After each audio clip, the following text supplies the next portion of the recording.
Hello and welcome to Pals Pulls. I am your host, Sean. I am back. Who are you? Uh, Who is Sean. this?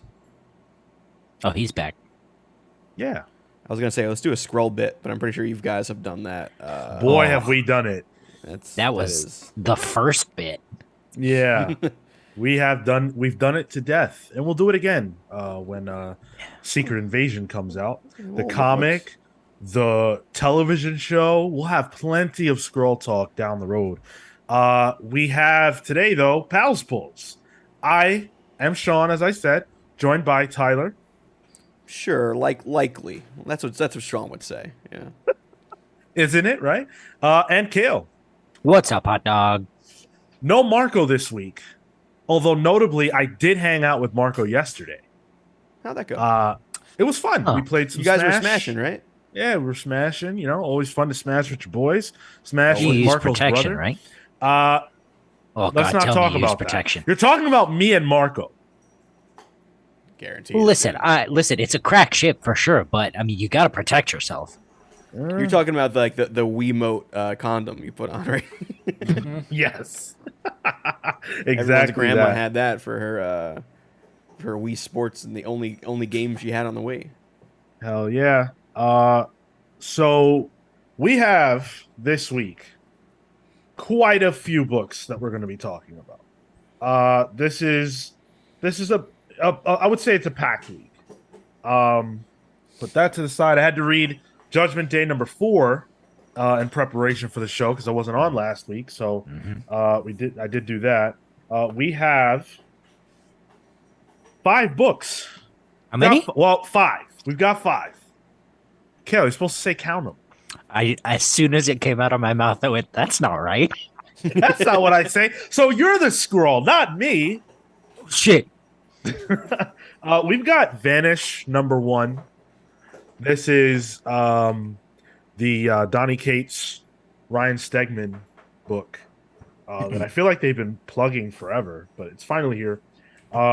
Judgment Day #5. Yeah, I gotta say that Judgment Day cover. That looks like what like the the toilet sees before I. Never mind. Dude, first of all, why don't you just hang out and wake up, right? And forget about. No, I was gonna say something much worse. I was gonna say that's Oh. what my dog sees when he's about to have peanut butter, but my dog's dead. Cool. So Exterminators #1. I don't have anything for that. So You I'm guys just can gonna read into just that gonna- one if you want. Yeah, feel free. I don't. Batman One Bad Day Two-Face #1. My most anticipated book of this week by far. One bad day, 2. The bad day strikes again. Oh god. And oh yeah, forgot. Exterminators and Bloodshot are both listener picks this week. Whoa. We just had to. We had to. How could we let the week go by without discussing the many plots of Leo Williams? And reviewing a Valiant book for the first time. So it should be fun. Can't believe this. Yeah. I'm excited. What's up, Matt? I'm gonna end up just like you. How? What do you mean? Diarrhea. No, that's not what he meant. We were talking about. Gonorrhea. Oh well, no, he's clear of that one. That one. So far. What are we you know what? I'm gonna You could ask Matt separate. We don't need to. I'm gonna save him and say let's move on. I think we've talked about this a couple episodes ago. Yeah, well, he keeps alluding to it in the chat, so that's his form of therapy. That's fine. Yeah, he's playing no games with that. You know Oh, what? no, I think he's playing the opposite. You might be right. Yeah, he's playing it a little fast and loose, and Too maybe many picked up a games. prize. But hey, the good thing is that Matt's here with us, and if you want to be here with us, you can watch this show live on twitch.tv/thecomicspals every single Thursday at 6 p.m. And then Saturdays at 10:15 a.m. for the main show. You guys put on a good show this past week. It was fun to listen to. Thank you. I enjoyed it. What do we do? Sorry? What do we do? D23. Yeah, Oh I don't know. yeah. Yeah, it was good. Usually It once was the show's over and I'm done editing it, I'm like, oh, You know, Yeah, it's behind you. Totally. it's only in my hard drive. That's where it is. Patreon.com/the Comics Pals. If you want to support your boys for as little as $3 a month, you also get our snazzy newsletter. Kel, you put out a cup of coffee this week, did you not? I sure did. I had this week. I compared the death of the Queen of England and the death of the drummer of the Foo Fighters, and I wrote a pretty lengthy essay about that. Did they have a live concert for the Queen on the cock?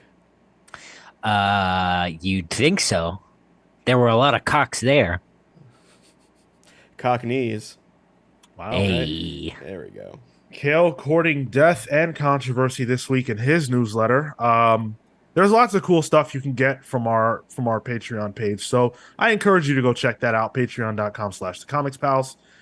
YouTube.com/the Comics Pals. Go ahead and subscribe. Get us on all social media platforms at the Comics Pals. And let's talk comics. We'll start with Vanish, number 1. So this is Donny Cates, Ryan Stegman, J.P. Mayer, Sonia Obach, and Jonah Hill. So up front, Donny Cates and Ryan Stegman. You mean John J. Hill? Oh, I'm sorry. I'm like, wait, what? Jonah Hill is? I know. I know he's not doing the paparazzi stuff anymore. He's not, talking to the media. He does letters now. All right, well, he does letters now. Did I answer your question? Sorry, Brody. No, I did not. What would a third deal to keep Spider-Man in the MCU be like if Disney Marvel had 75% control of the production and film profits? What would it be like? It wouldn't happen. It just wouldn't happen. And they already made the third Spider-Man film, right? So, a third deal. Yeah, I don't think it would happen. That'd be too much control for Sony to give up. Thank you for the question. So this book is by Donny and Ryan, and they are like the new it couple in comics. I think that's pretty fair to say. Everybody's checking for them. Everybody wants to know what their next book is. They did a great job on Venom, right? They revitalized that character. That was them, right? Am I crazy? Yeah. You're correct. They did the event with Null. That was really good. King the Absolute Carnage as well, King and Black. They've done a lot of stuff together. This represents their first book from their new imprint, Kids Love Chains. And I would say up front that as a first at bat, this is about as good as it gets. I thought this was excellent.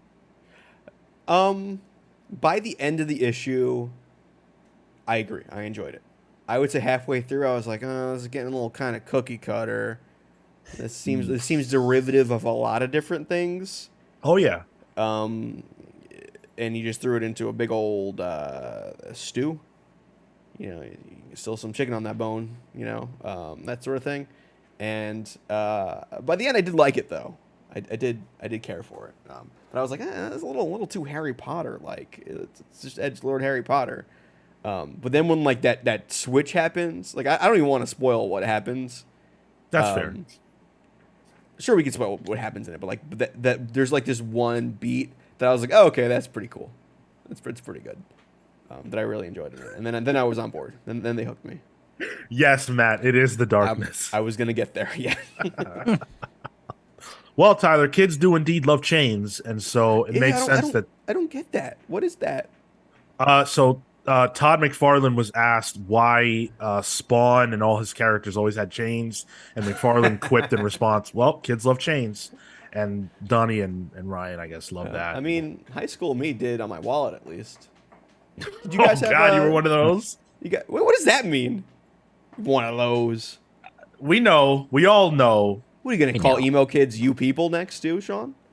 Yeah, that's exactly what I'm saying. Well, actually. You know what? Well, I'm going to go cry about it. So I wasn't allowed to have a chain on my wallet, so too edgy. Yeah. You know what? I agree that it had a lot of derivative elements, to it, but I think that you can either do something really fresh and something that's not been seen before, right? Which, admittedly, I think anyone would admit is hard to do, especially in the year of our Lord and Savior, 2022. Thank you.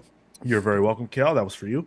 Uh, or you can do something that is derivative, which is a lot more likely, but you can do it in an interesting, twisty way. And I think that's what was accomplished here, especially because that's not the point of the story. The Harry Potter elements. Like that's one thing, and we'll probably see flashbacks to that again, but it's clearly not the driving force, and that I'm very happy with. Yeah. Yeah, once we got the hook of what the series is going forward, I was like, okay, yeah, I'm in. Right. It at least will get me to a second issue. Sure. You know, because going from one cookie cutter to the next is still cookie cutter. However, you know, if the twists hold, it might have legs. Right. This is the point at which the skill and talent of the creative team will matter so much, because it's like on premise, hey, sure, you got a second issue out of me.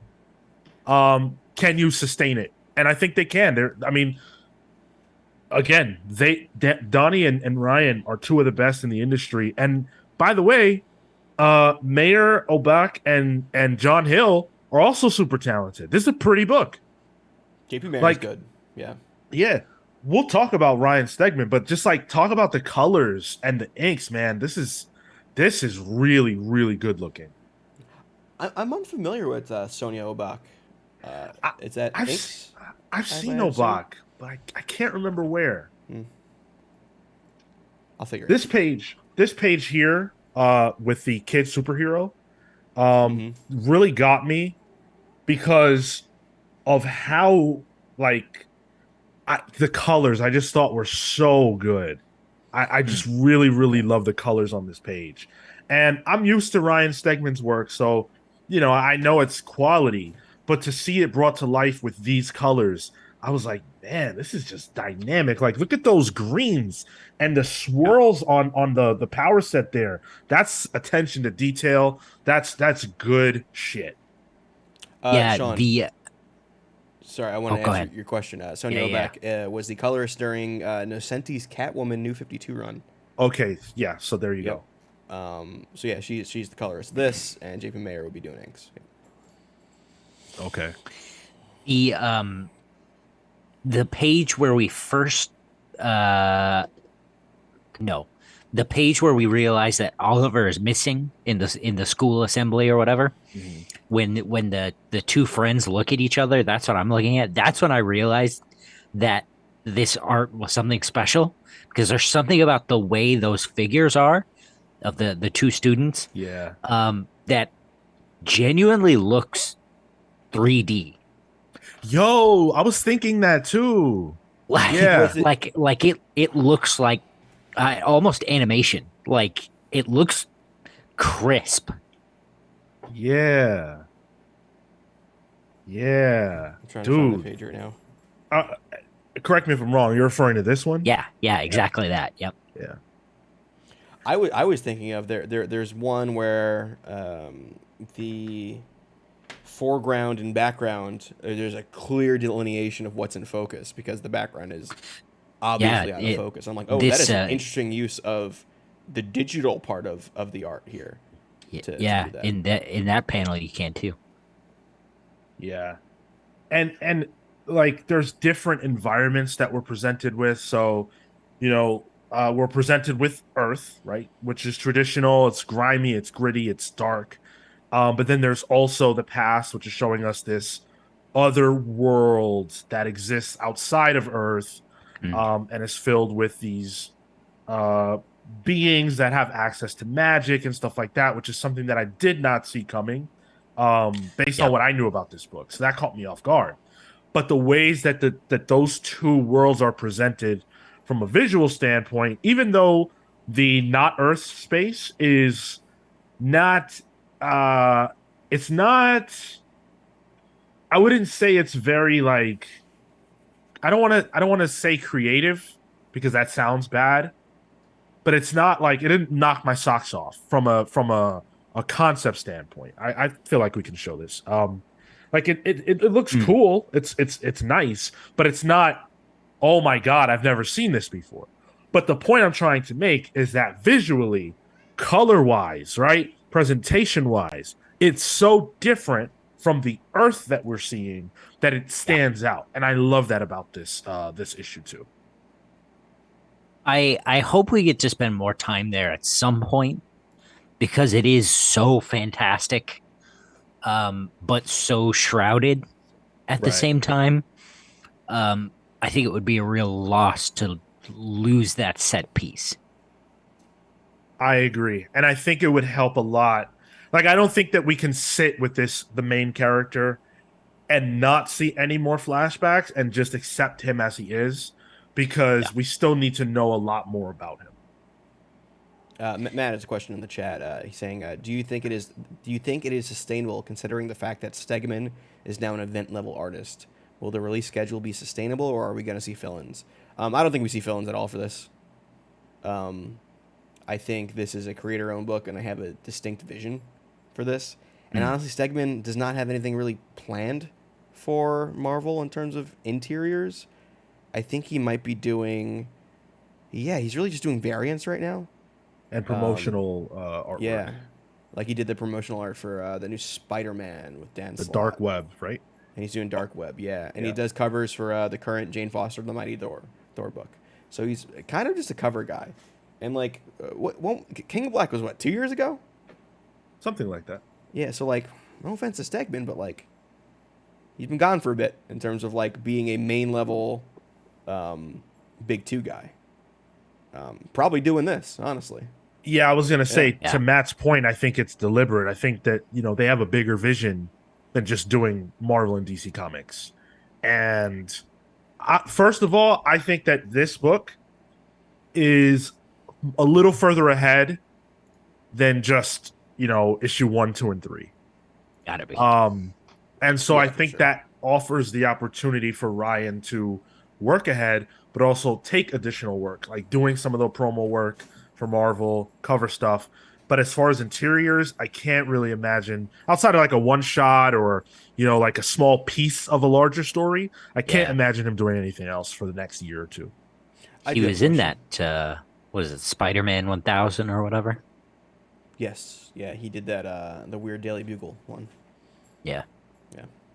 How long until we get a Vanish Spawn crossover? I'll give it about a year and a half. 3 more issues. Max. Next.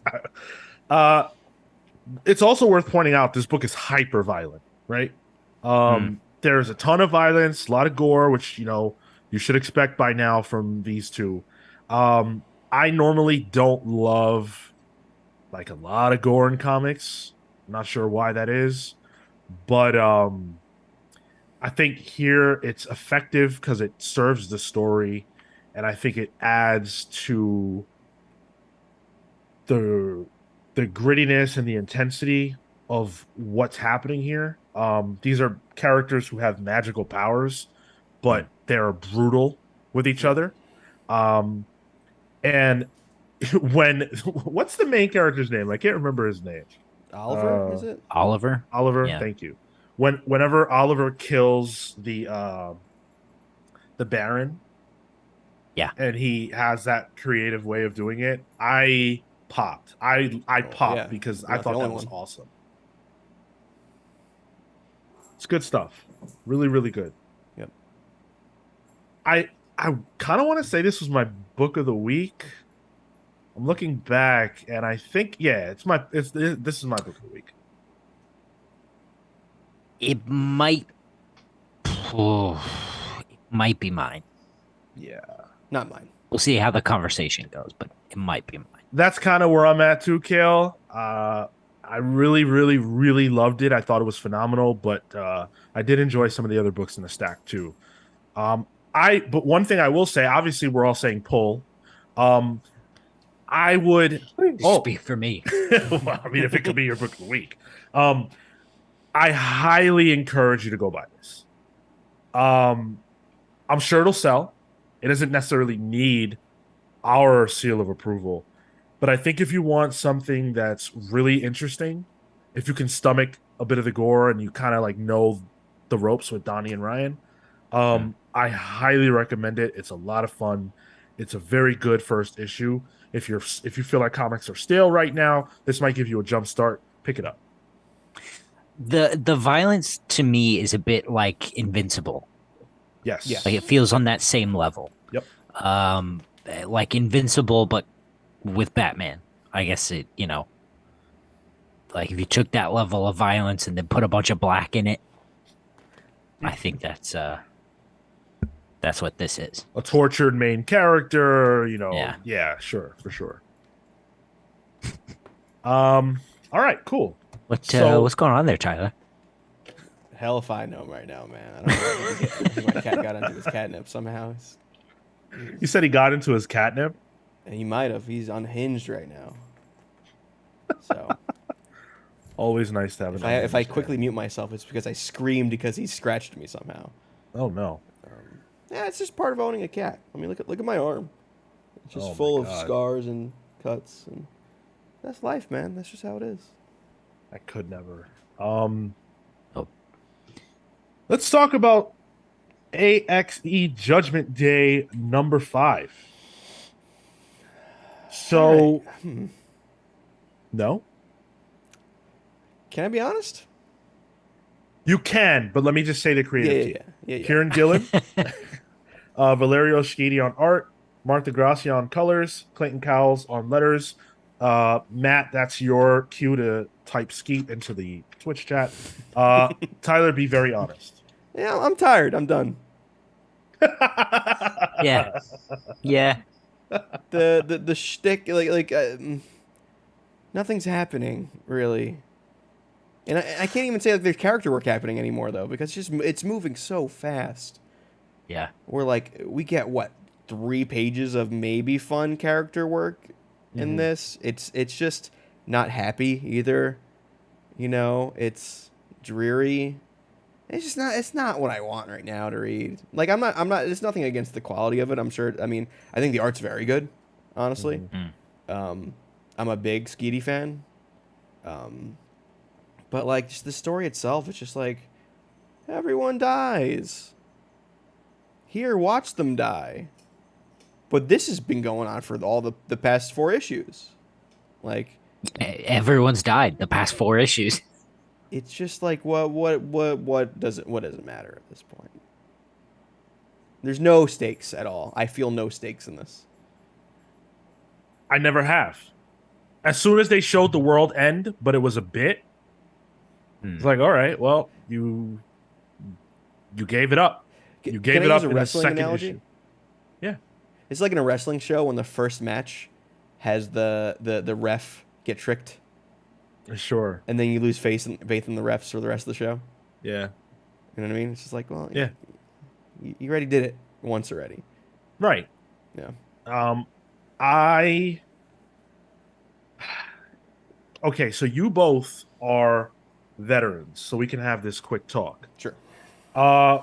Events have to have a long, tail to them as far as the concept is up front, but then you have to be able to sustain the story that that takes place within that concept for several issues, right?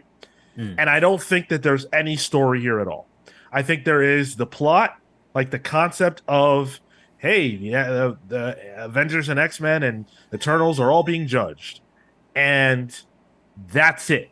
That's all Gillen had.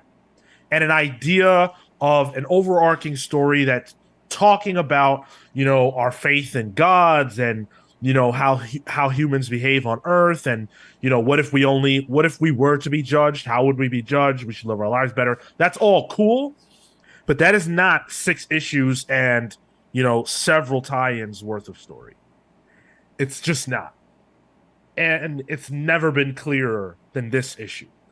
Issue 4 I thought was pretty good.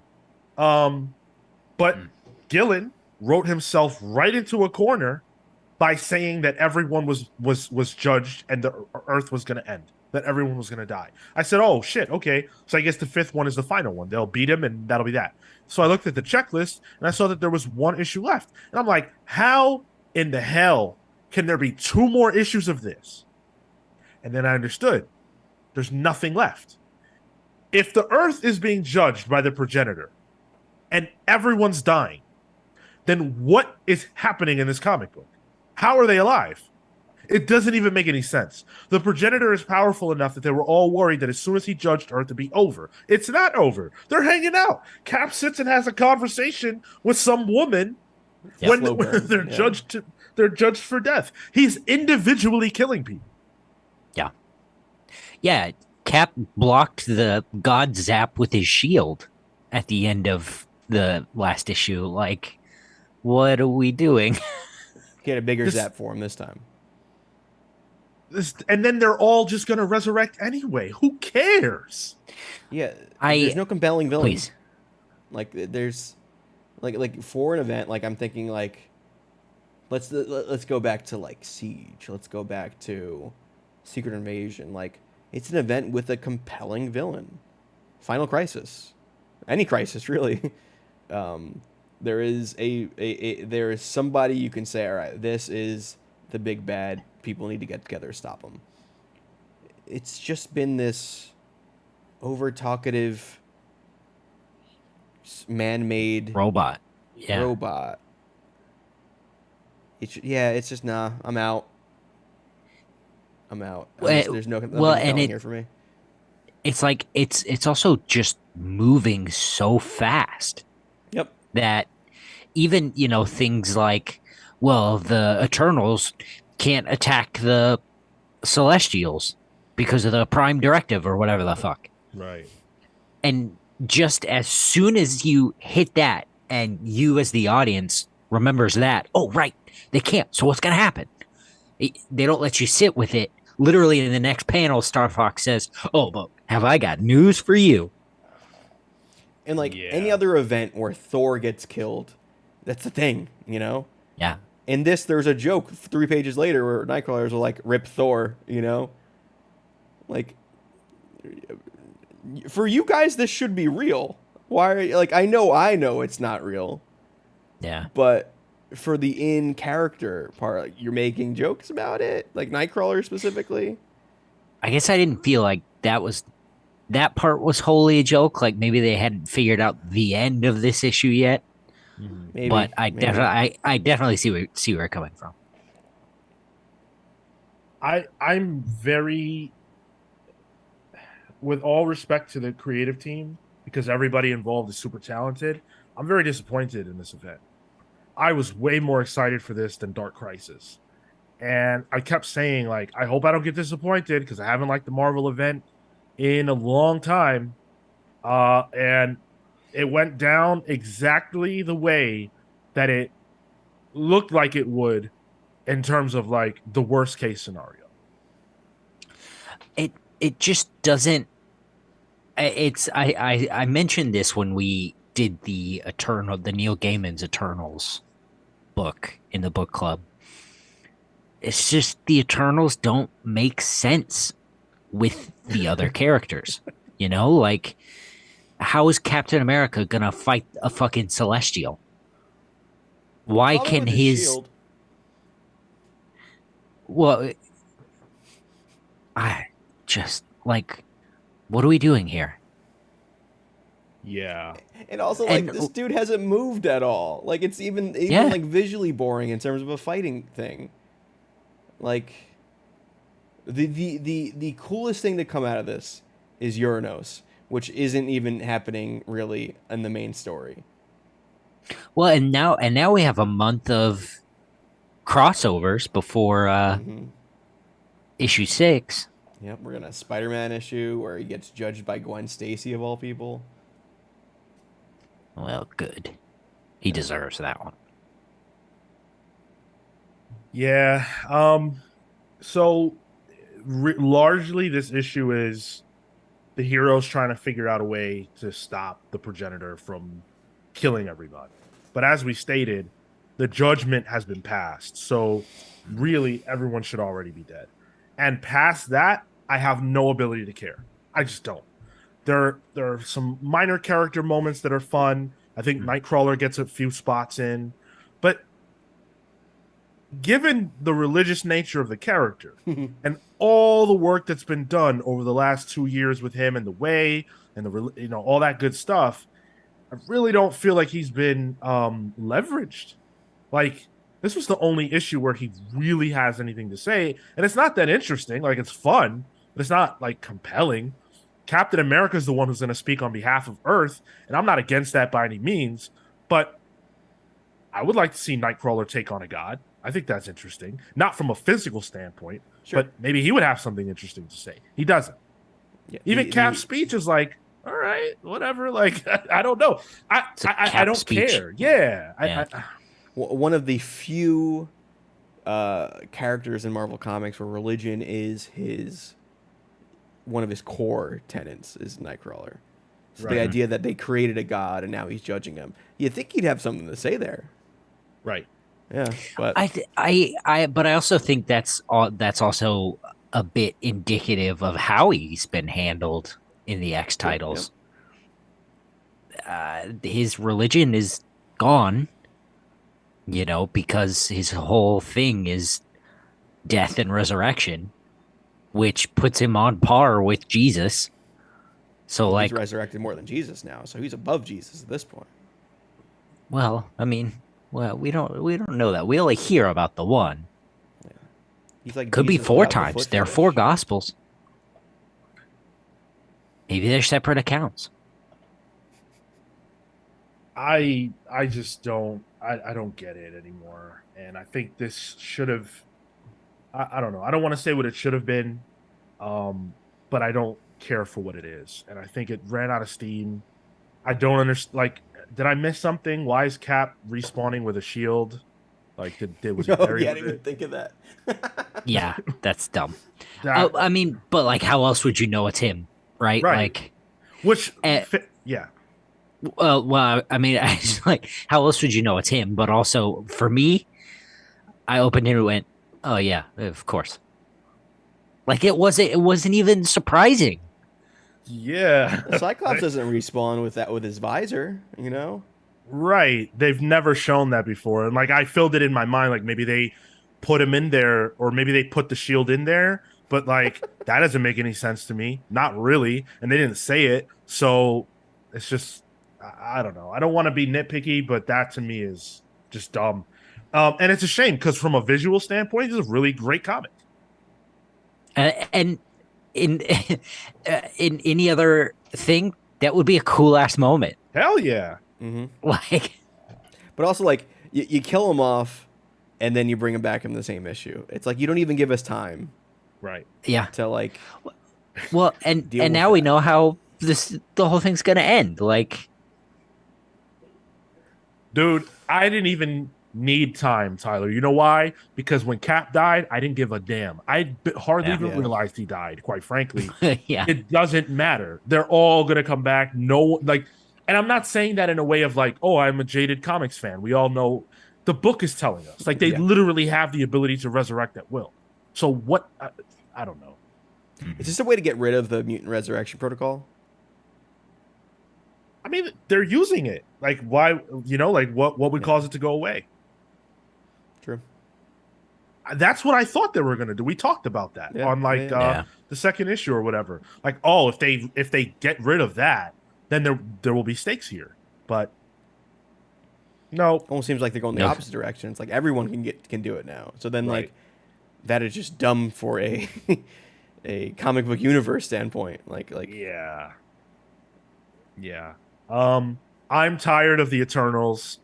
I am tired of the Avengers, and quite frankly, I'm tired of the X-Men.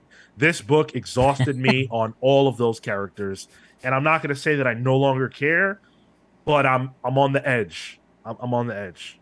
Boy, if we don't talk about the X-Men, what the hell is this podcast going to be about? Show's done. Yeah, it won't be. It won't.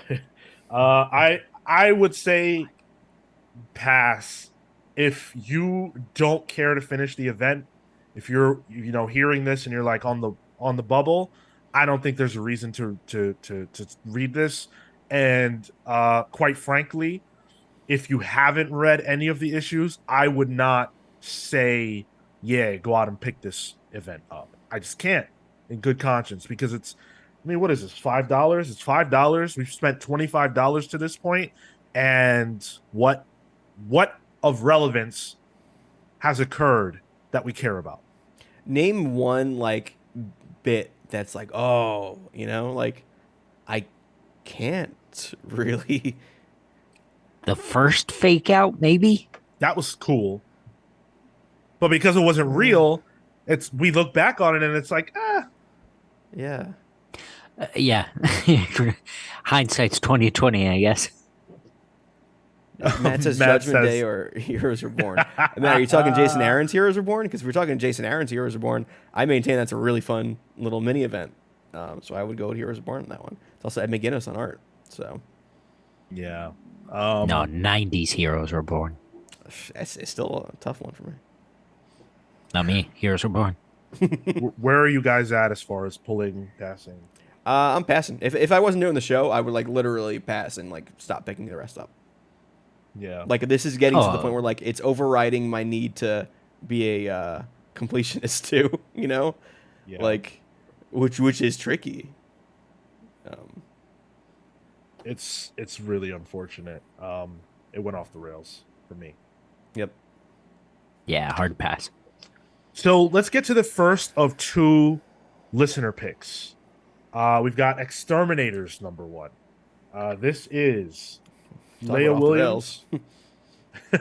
Leah Williams with art by Carlos Gomez, Brian Valenza on colors, Travis Lanham on the letters and production, Tom Muller and Jay Bowen on the design. Wow, rare to see Tom Muller not the only credited designer. Wow. So this is essentially, for better or worse, and we'll discuss that, Leah Williams' fever dream about three of the hottest ex-women that exist. Boom Boom. Well, Jubilee is there. Listen, dude, that outfit that Jubilee was wearing at that club was hot. Yeah, young me watching the X-Men cartoon show. Dude, I'm just saying. Listen, and the insanity that those three characters would get into. That's what this book is. It's very simple, very straightforward. It doesn't feel like the books that have been released in the Krakoan era. It feels like the kind of comic that would have come out at the time in X world where the characters were in a holding pattern. It's a very small story that doesn't have any far-reaching implications, and it's just a little trip for these characters that you may or may not care about. But they're all hot, and that's what matters. This feels like I don't know if either of you guys have read it, but it was Gail Simone's Domino book. No, I didn't read that. Where it's just like, what's like the female equivalent of just dudes, just guys being dudes, Yeah. I think she described this as her Grindhouse comic, sure. like her tribute to a Grindhouse film. So whereas the Trial of Magneto felt like a corporate editorial just completely hamstringing Leah Williams, this almost feels like a sorry we did that to you, do your thing book, where it's Leah Williams unhinged, and honestly this was my pick of the week. I figured. I thought it was, and I mean this in the best way possible, I thought it was fucking stupid. And I enjoyed it for what it was. I mean, I think this is actually a huge milestone in Marvel Comics. That this is the first book that I can think of, maybe the only book that has directly referenced Twerkulator by City Girls. Great song. Have you guys ever listened to Twerkulator by City Girls? No. I don't think so. It's time for the Twerkulator, guys. I suggest you check it out. It's good stuff. Play it. I'm not gonna get what's the TOS? For there are multiple reasons for that video. Yeah. Coward. You know what? Normally, 9 times out of 10, this would not be my kind of book, but I really, really had a blast with this. Yeah. When did you read it in comparison to other books? This I that's a funny question. Yeah, I read this after both Judgment Days. Yep. Yeah, that's when I read it too. Yep. This is this is like having like those like lemon sorbets they give you at the fancy Italian restaurants. Yeah. This is a palate cleanser right there. Palate cleanser. Yep. Yeah. This was my surprise of the week for sure. I didn't expect to like this, but I really, really did. Leah Williams has a knack for that like snappy, kind of quick, almost Whedon-esque dialogue. I felt like there were some Buffy references in this comic. They're fighting vampires and stuff, and I guess not every vampire, fight is a Buffy reference, but they're essentially at the Bronze. That's the vibe that I was getting. Yeah. Yeah. And I would imagine Leah Williams around our age probably grew up watching Buffy. So yeah. Only the good people have, So I trust her. Hey. And it's fun. It's a lot of fun. These are 3 characters who basically nothing has been done with in the Krakoan era.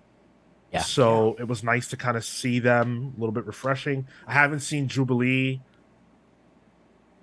do anything interesting at all in the Krakoan era. She's just been Shoujo's dad in Knights of X, like that whole mythical, like she's there, but she's support character. She's friend. Nothing interesting. She doesn't get to do stuff though. Right. Especially things are done around her. Yeah, I agree. Mm-hmm. And Boom Boom is a trip. I love Boom Boom. Boom Boom's one of my favorite like Marvel characters. I'm a big Next Wave guy, which will definitely be one of my book club recommendations. And Boom Boom's in that. I love Boom Boom. So like seeing her in this, love it. The colors and the art were so good. Carlos Gomez is awesome. Perfect for this book. That like high energy, shit hits the fan, explosions, big trucks. He's so much is thrown at him by Leah, and he handles it all so well. Nothing looks funky or out of place, to me at least. And then when you add on the colors, like everything is brought to life so viscerally through the colors. And for a book that, Boom Boom's in it, Jubilee, Dazzler, these are characters with big explosions, right? And it looks so good. These characters, I think, fit perfectly in the art style that was created for the X-Men by Pepe Larraz and Marta Gracia. This is a great example of when that can be done so well. I'm reminded even of the end of House of X when the characters are celebrating and they have that big fireworks celebration. This was that, the whole issue. I loved it. I thought it was awesome. Yeah, I think one of the other things like with the Gomez art is like they're not in X-Men costumes, right? They're just in like normal clothes, and it looks natural, it looks real, it looks modern. Which when I've read so many goddamn Mark Bagley Spider-Man stuff, like I don't know what that looks like anymore. Like, oh, what does modern dress look like? So when I can see somebody who actually kind of understands what people actually dress like, it's noticeable in comics, which I enjoyed. And also, like, there's a mature readers header at the beginning of this. I thought that was like, oh, it was tongue in cheek. Yeah, it's probably not really mature readers. And then Boom Boom calls people dumb bitches, and I'm like, oh, okay, they're leaning into it. Interesting. But even most of the harder stuff is bleeped out. Like, but it's there, which you wouldn't even get. I think it feels almost something Marvel wouldn't put out in a weird way. Especially Marvel under Disney, it's a little weird. To some degree, I agree with that. I think Kale's right that like we've seen bleeps in comics, big deal. Sure. But I also think that the X-Men haven't quite been allowed to be this sexy and crazy. Yeah, I mean, and so I like that. There's a bit where Boom Boom and Jubilee are just like kind of like Jubilee's just roasting Boom Boom, and she's like, "You look like Gilda the Good Witch's porn parody," or "You look like if Barbie was a sex addict." Like something I don't expect in a Marvel comic book, but I enjoy. But that's what felt explicit to me. Like, and to me, that's like, all right. Like the blood and guts should probably be more explicit than that. Like, it's funny you say that because so often it is the case that we're putting a mature reader label on the sexy parts and not the violent parts. And I mean, we read Vanish, and I don't think that had a mature readers. But I guess that's a different thing. But the point, you guys get the point. This is an easy pull. It features one of my favorite characters at the end. That she's reveal. on the cover. Yeah. X-23 is gonna join the team. It's Wolverine, Sean. That's Wolverine to you. Yeah, X-23. And I am very excited for her. They made her thick, which is cool too. Carlos Gomez is one of my favorite artists right now. Dude, I was sold once when I saw Disco Dazzler on the first page. I'm like, yep, this is book of the week for me. Yeah, but I have a bone to pick with wrong choice of words. Wrong choice of words. I have to pick this bone because Leah Williams promised that Dazzler would have, I believe this is the exact quote, a dump truck ass. And I don't feel like we got dump truck. What is the exact definition of dump truck for you, Sean? Listen, I'm black, so yeah, I don't have to say anymore. But she's also she's a blonde dancer. Like, I don't know. I thought Boom Boom would have, the dump truck, and I just feel like if you're gonna promise that, you gotta, come on, what's up? Were you hearing the Venga Boys in your head whenever Boom Boom was on screen? Wait, what's their song? I forget. Boom boom boom. Oh my god! No, I was not hearing that. They did the Boom Boom Boom song, right? Am I getting that mixed up? Boom boom boom. Yeah. Yeah, I'm not sure who did that. I don't think I'm so. looking that up for my own self. I would say pull this for sure. It's very fun. If you like fun, if you like hot characters in comics, if you like nonsense in comics, this is the best nonsense you'll read all week. Yeah, this is a pull with the caveat of I don't think I'm going to come back for an issue 2. It was fun. It was a fun palate cleanser. I'm glad I read it. I'm glad I read it when I did. But I don't know how interested I am in continuing. I needed this after Judgment Day, and also Boom Boom Boom was the Out Here Boys. Okay. Yeah. So I will return to this if they give Dazzler a true wagon. That's what I'm looking for. I see the thighs. I get the thighs. I appreciate that, but I need a wagon. So this could just be, like, I think you're being unfair. This could be like white girl dump truck. That's what I'm saying. She's got that there Taylor. Are variations. There's she's got that. Taylor Swift just has a long back. That's what. Listen, she's got that white girl trailer. that's just long back. That's what I'm saying. If in the year of our Lord 2022,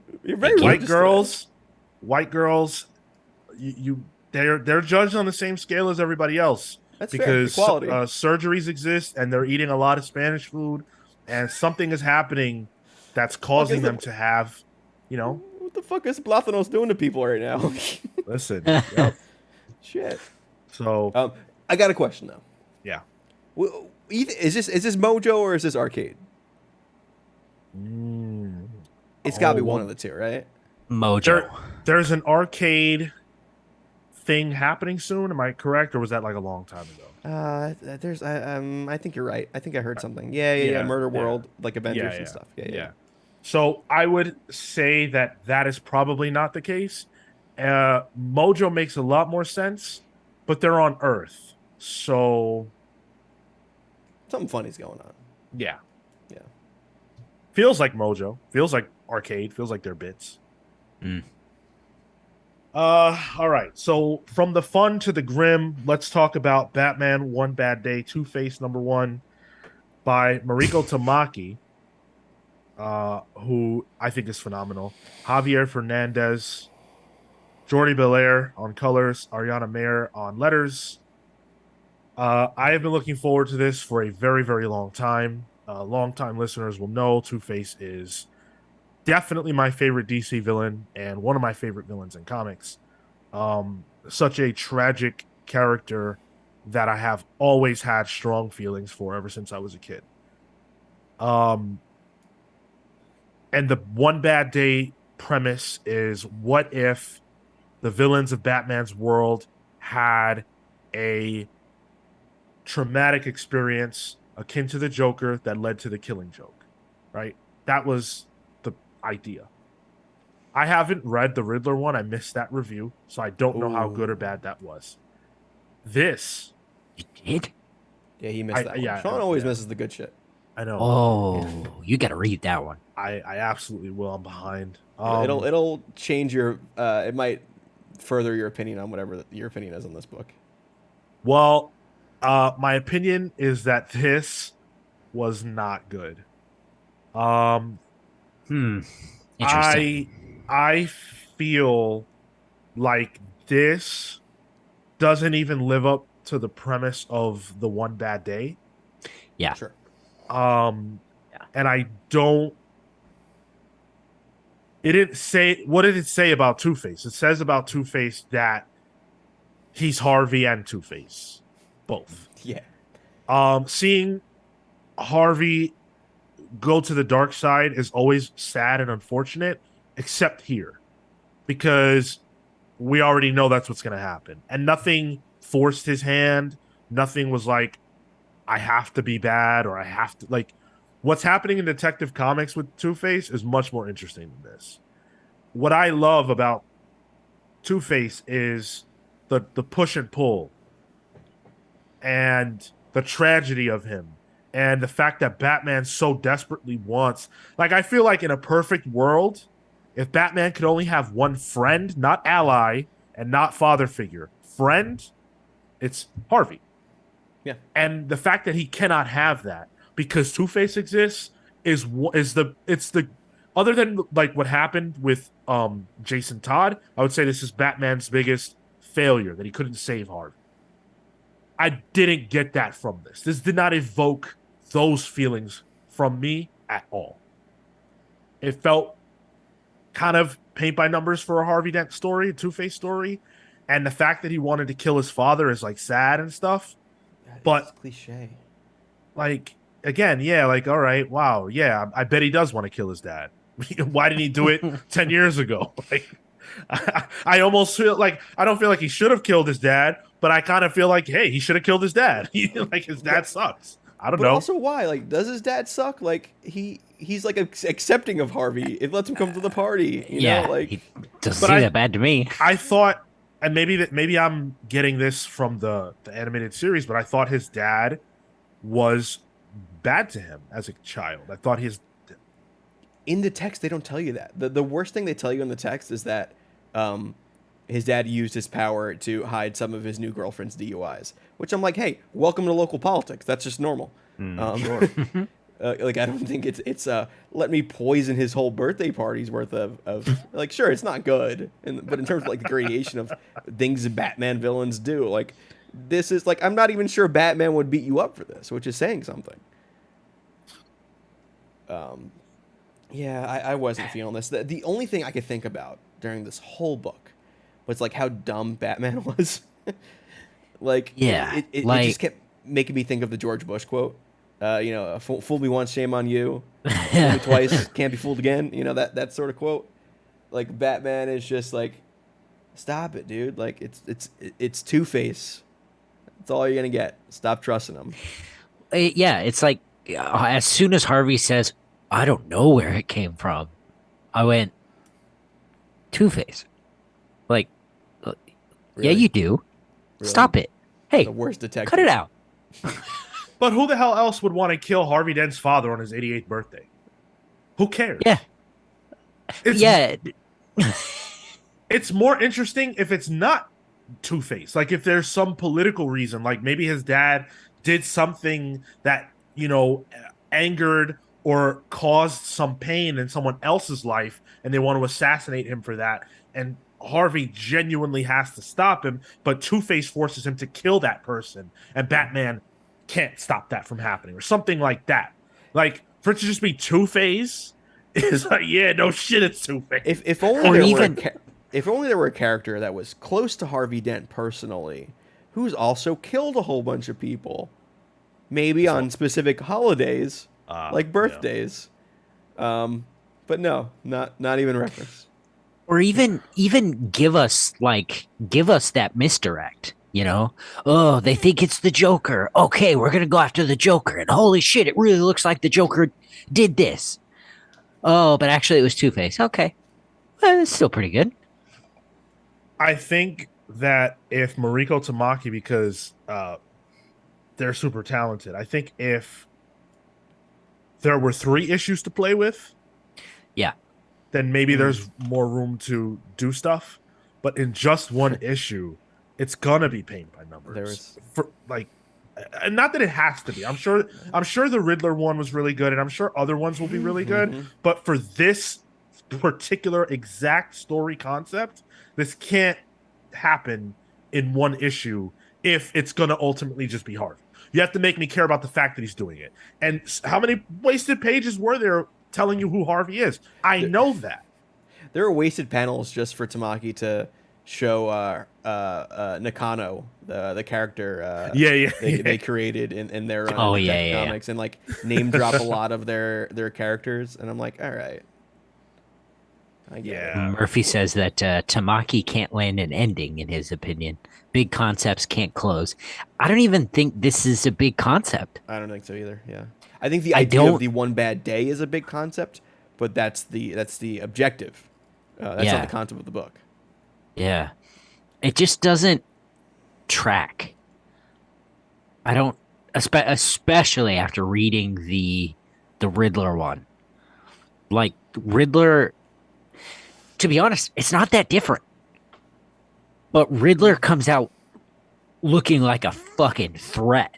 Yeah, he levels up. Like if anything, this causes Batman to level down in this. Batman, it causes Batman to level down. Like his fucking F-less sidekick comes in and says, "Hey, you know not to trust Two-Face, right?" And he goes, "Harvey Dent is my friend." Yeah, but you know not to trust him, right? This is Stephanie Brown is the new world's greatest detective. Exterminators was my biggest surprise of this week. One Bad Day was my biggest letdown of the year, as a comic. Wow, well, that you had a lot of back. Personally, I love you had a lot so of stuff. much. Yeah, and it just didn't do it. Like, I gotta say too, the Javier Fernandez art. Not the best I've seen not from his Javier. best. Yeah. No, I felt the faces were very same facey. There's got to be a word for that.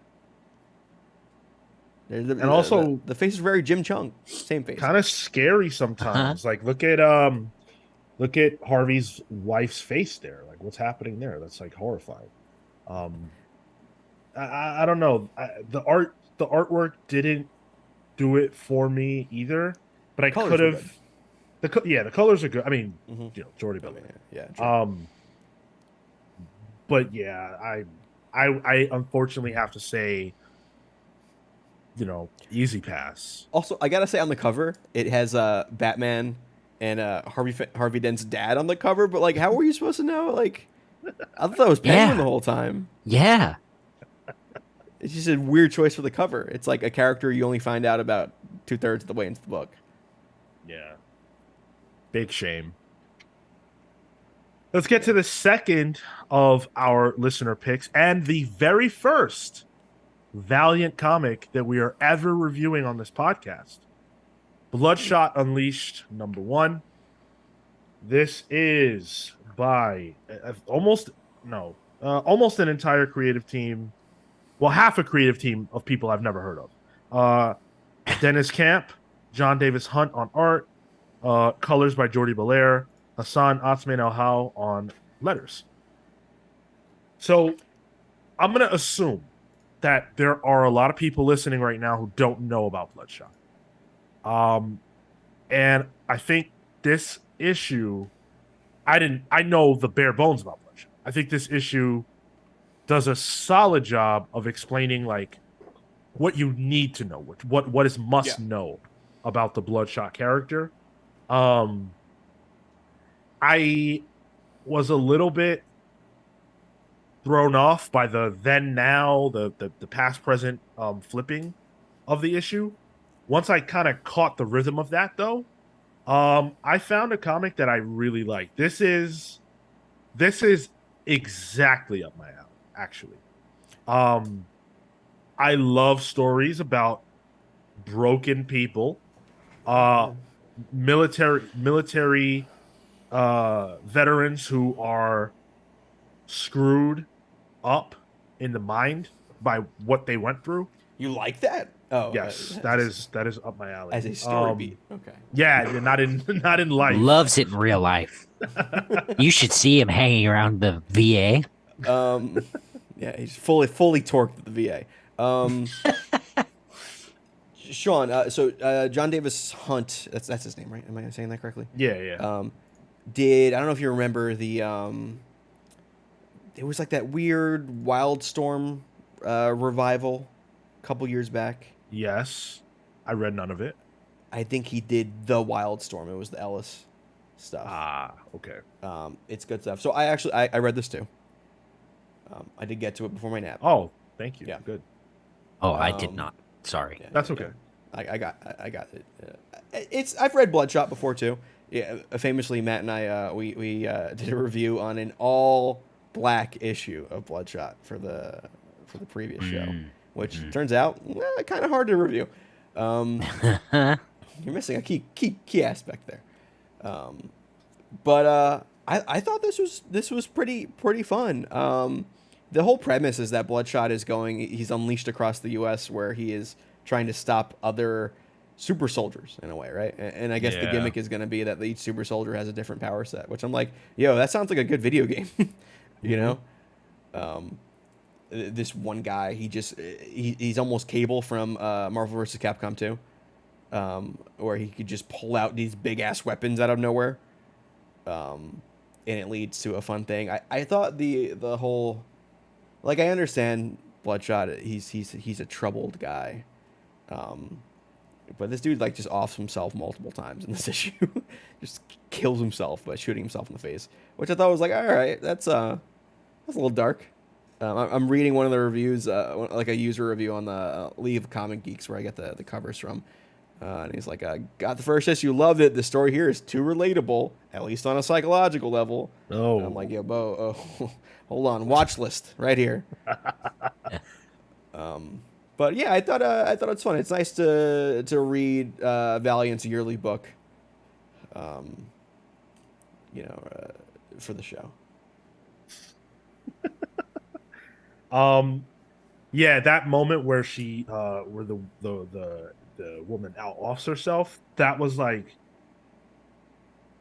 I read that moment and I was like, yeah, like that's good storytelling, because it felt, if like it said, this is what this world is, this is what this book is, this is how screwed up everything is. I was very impressed by the script. Rarely do I read a book by a writer who I'm unfamiliar with and feel like, wow, yeah, you really nailed it. I don't know anything about Camp. So maybe they have a long history that I'm unfamiliar with, but I was really pleased with this. From an art standpoint, I would say that it got the job done, but, and this is not a fault of the artist necessarily, but there were way too many panels. Panels for panels' sake, it felt like a lot of the time, and I'm a big less is more person when it comes to panels in comics, unless you are really telling story within them and not verbally, because that just then you start covering up art. I don't think that this book needed as many panels as it had, but this was a home run for a book that's essentially two guys in a shootout. Yeah, way too much talking. Yeah, or it led to, I agree, panel overload, or like do bigger splash pages and then have the word bubbles differently. You know, there are ways to do it without having to constantly do new panels. Like, look at this, right? So this dude, this is the villain, Liberty. I don't know if we're supposed to call him that, but like that's what I took to thinking of him as. He's got this fucking cannon, right? And look at how small that panel is. You know, like that's a big ass gun. That should be half the page at least. I want those kinds of moments to breathe in comics, and it doesn't have space. But again, I can accept that because everything else was so good. So for a first impression for Valiant books, this was a home run. I loved it. Is this your first? This isn't your first Valiant book, right? No, it's literally my first Valiant comic ever. Oh wow, okay, yeah, interesting. Getting in there at the tail end, huh? Just sneaking in. Oh shit! Damn, that's I guess you could say that. Does this make you want to watch the movie? No, nothing. I mean, isn't Vin Diesel the guy? Yeah. No. Yeah. He says I am Bloodshot throughout the whole movie. That trailer, it really did. It didn't look that bad. I'd give the film a shot before I read a Bloodshot comic. I think you would more likely spend more than an hour and a half minimum than 15 minutes reading the book. Yeah. All right. Well, that's your prerogative. Because at least I get the closure. Sure. That's Kale's prerogative, and that is it for our reviews. Normally, we would slide right into Comics Tag. However, for one of the many weeks that Marco has been absent from this, when he has the Comics Tag, we cannot do this segment.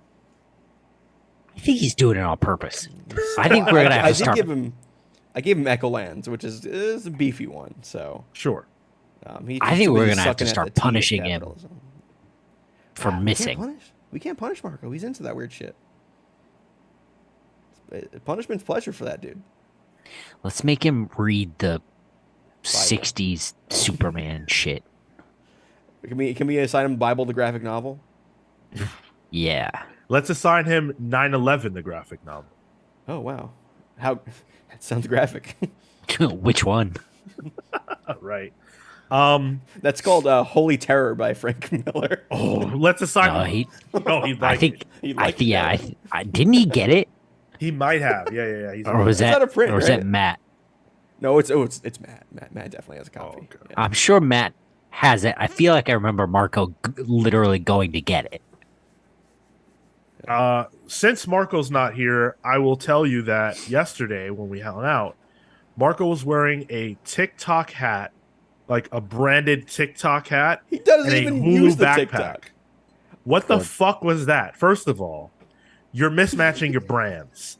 Second of all, you don't even have TikTok. Third of all, who the fuck wears a TikTok hat? Fourth of all, who the fuck wears a Hulu backpack? I'm the one posting the TikToks. I'm doing that shit. Right. Not this week, but you know. Fucking corporate cuck. Corporate cuck. That is it.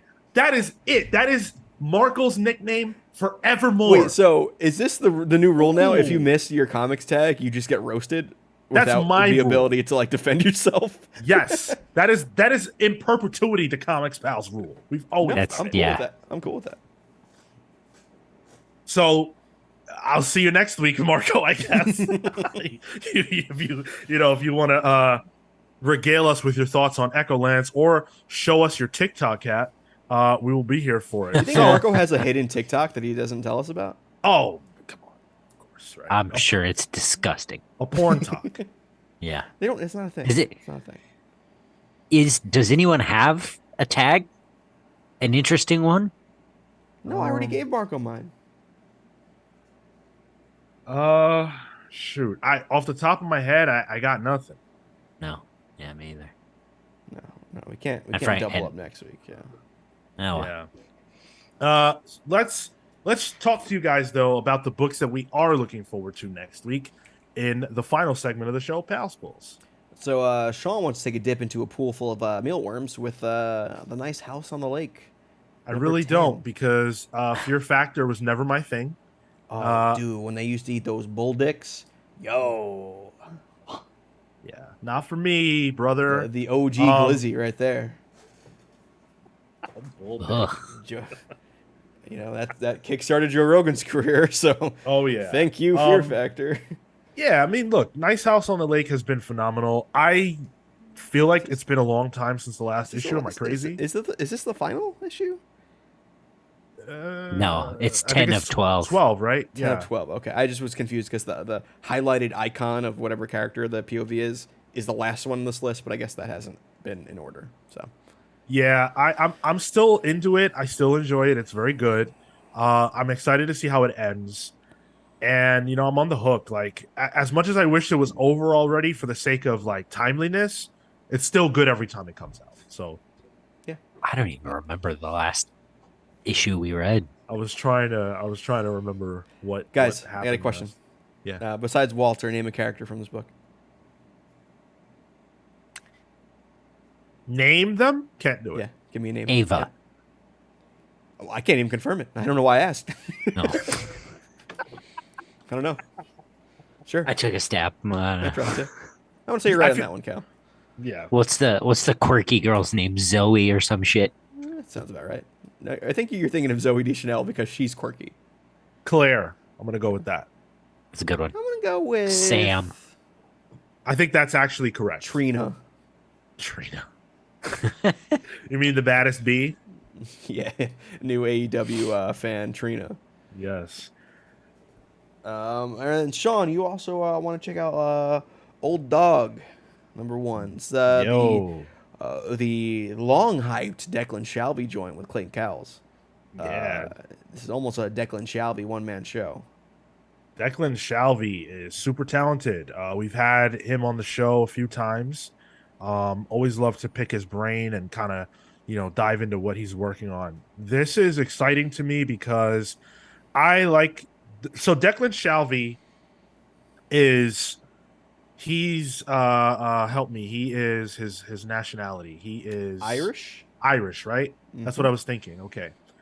Mm-hmm. And so there's like this Irish crime kind of like grittiness that he kind of does. And I'm excited to see one of those kinds of books on Front Street having a big push and for me to get in on the ground floor with that. I'm pretty pumped. Peaky Blinders thing? Is that what I'm referencing?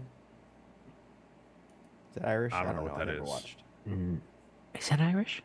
Yeah, it is Irish. Okay, well, sorry, I guess I got it right. Cool. All right, I've flabbergasted, Cal. You have something I don't to say, think Cal, it's or Irish. Should I go forward? We'll most What? likely be reviewing this next week. So Okay. I am talking about The Human Target, Book 7. another book we'll be we're back. reviewing. We're back. And we're about to get a little fiery with this one. Man, these covers, these Smallwood covers, Smallwood in general. I love Smallwood. Yo, did you see Also, his the artist, Greg his, Smallwood. did you see his thread of like his influences for this issue? No, please message me that later. Oh yeah, it's great. I do. Is it what kind of like, is it like old Hollywood shit? Yeah. Old Ooh, like yeah. vintage pulp covers and Yeah, boy, all I sorts loves of old man. Hollywood. It's good. All right, and Superman Space Age book 2. It's the Mark Russell, Mike and Laura Allred book that I really enjoyed the first issue of. So Nice. I always like whenever Allred draws like characters running. They never look like they're on the same plane as the ground they're on. But it's just like an Allred thing. Like anyone else, I would consider that a fault. It does. Allred is just a league of his own. So yeah. Can I just respond to Matt real quick? So when Declan came on the show, he's joking. This is okay. a Matt joke. He's like, because Matt's Irish. He's like, what do you mean? Okay. I just okay, fair enough. But Declan, not to Matt, but in general, Declan has done books like Savage Town, and Bog Bodies, which are both, about that. They take place in Ireland, and they're about that crime and that poverty. So, I'm interested. I'm Irish too, so I'm interested. And then Kale, Power Rangers number 100. Yo, that's a. Do we ever think we would get here? Yes, I did too. Actually, after that first issue, I was like, "Oh, this shit's good. It's got legs." Yeah. Yeah. This will be the final issue with Ryan Perot. Ryan Parrott. But that sounds more accurate. And I think he's been on like the Power Ranger team since the beginning with Kyle Higgins. He was on Go-Go, and then I think he got the big bump to Mighty Morphin, and now he's I think he's closing it out. Supposedly this is going to be a big one that is the culmination of years of storytelling, and fucking it's issue 100. It's the Power Rangers. I'm going to show up for it. So, are you current with Power Rangers at all? No. Okay. I was wondering if it would be good for us to read this. It's issue 100. Decide it, Maybe. Yeah. Have that control. Speaking of which, as we had talked about, we had 2 listener picks this week. We wanted to get both of those books done. We encourage you guys to submit your listener picks to us. We're happy to read books that you guys suggest. These suggestions came from Manny and Nihilus on Discord. If you would like to let us know what you think we should read, you can join our Discord and make a suggestion. You can get us on social and make a suggestion. Basically, anywhere there's a comment box, you can leave us your suggestion. And if we want to do it, we'll do it. Please keep sending them in. We really appreciate it. Thank you guys so much for that. Before we close out, I do want to let you guys know. Oh, I'm sorry. Was there another? Yeah, there's one more. Yeah. Go ahead. Kale wanted to pull Tim Drake Robin number 1. This is by Megan Fitzmartin and Riley Rosmo. Yeah. I listen. Tim Drake is my favorite Robin. That's my generation Robin. I'll show up for a Tim Drake book. Riley Rosmo art. Yeah, fuck yeah, let's go. Oh, you're a fan. Okay. I hate that he's called Tim Drake Robin. That's stupid. Agreed. Yeah. Call him Red Robin again. I don't like that either, but you can't put his name out on Front Street like that. It just looks dumb from a design point. Yeah. Like the cover, just call it Robin.